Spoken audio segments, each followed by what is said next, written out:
Okay, well, so I guess I'm up next. I will be assisted today by Miriam, who will be out in a minute, and I'm doing a bit of an experiment as I get to the end of my 5 minutes, which is why I'm here at the end of this part of the program, so that if I run over a tiny bit and you're still experimenting with what I put on the table, that doesn't bring the world to an end. So if you see Miriam whizzing around, that's what she's doing. Sorry, sorry, okay. Right, I'm ready to go. Okay, so your nose is a portal for time travel.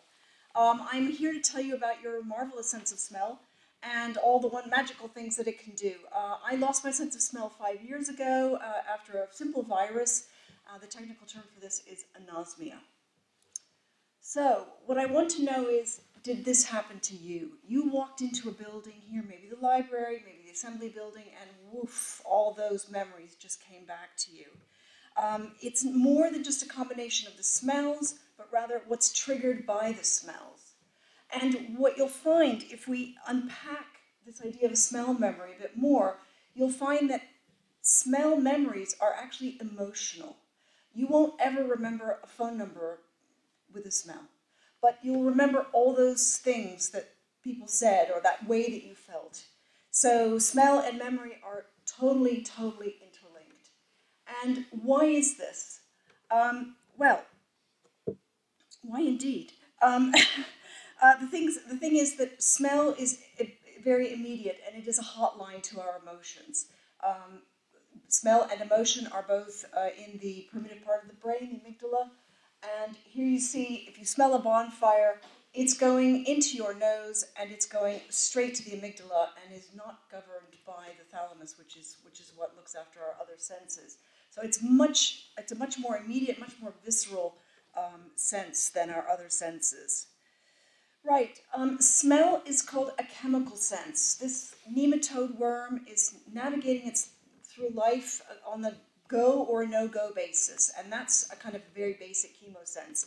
For us, it's chemicals that come into our nose. That's olfaction. We all need it for life. Without it, we'll die. Or actually, humans, we look after each other, but in the wild, you'll die without a sense of smell. And so what's it good for? Obviously, we need our nose to find food that's healthy and not spoiled. It keeps us from danger, and of course, it helps us to find a mate. It's interesting to know that humans are attracted to people who have immune systems that are different from their own. This is obviously good for the gene pool. And yet smell is so underrated. In a recent study, over 50% of college students said they would rather give up their sense of smell than their mobile device. So a life without smell, oh my God. I've been there, I lost my sense of smell. I can tell you it is a horrible state of affairs. Isolating, depressing, awful. And what you need to know is that the flavor of your food, the taste of your wine, all that is a combination of taste and smell. So what we're going to do sorry, one more bit of bad news for you. We're all losing our sense of smell with time. And this is a natural part of the natural aging process. And so my advice to you is use it or lose it. So you might be wondering, what can I do for my sense of smell? Well, it's called smell training, and I discovered it about 4 years ago when I went to an ENT.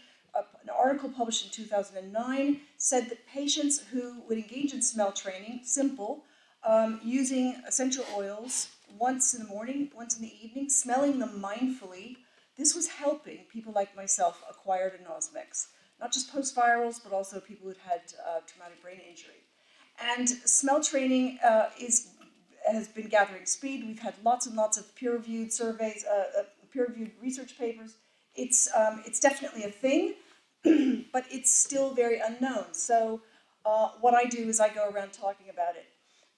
And so what's it good for? Well, it's not just good for smell dysfunction, but it's good for people like us. It will help you enjoy your wine more. And according to Professor Barry Smith, who works at UCL in London, it's better than Sudoku for good cognitive function. So, right, now, here's my beautiful assistant, Miriam. She will be bringing around bag number 1. Okay, so when you get bag number 1, I'd like you to open that up and pass around what's on the inside. Okay, so, and maybe I should be helping you, Miriam, or you're running. Okay, she's running really fast. Isn't she an amazing little helper? There you go, Miriam. She's got on her Go Faster pink wig. Okay, so what you're going to do is you're going to put on these really nice nose plugs, and we're going to come around with bag 2.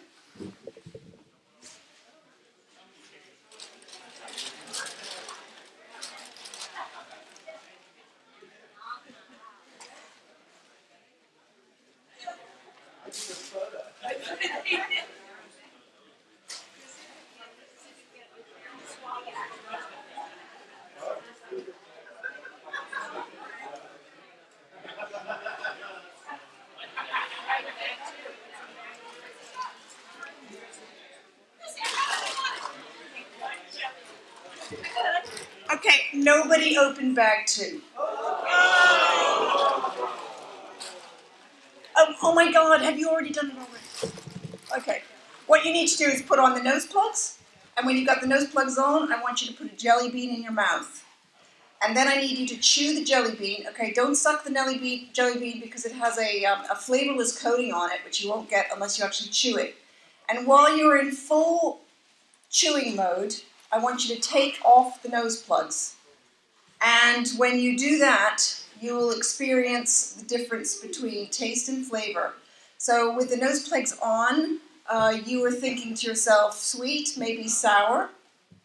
And when the nose plugs came off, you realized that you had the pina colada jelly bean, or the buttered popcorn jelly bean, or maybe the cat food jelly bean. We've got some of those in there as well. So, is Miriam still circulating with the jelly beans? Okay, and you might pass on your nose plugs to a neighbor if you all didn't get nose plugs. So, essentially that was it. I would encourage you all to look after your noses because you only have one. And 5% of the population suffer from smell dysfunction. And it's not a really nice thing, so I recommend that you look after yourselves. Thank you.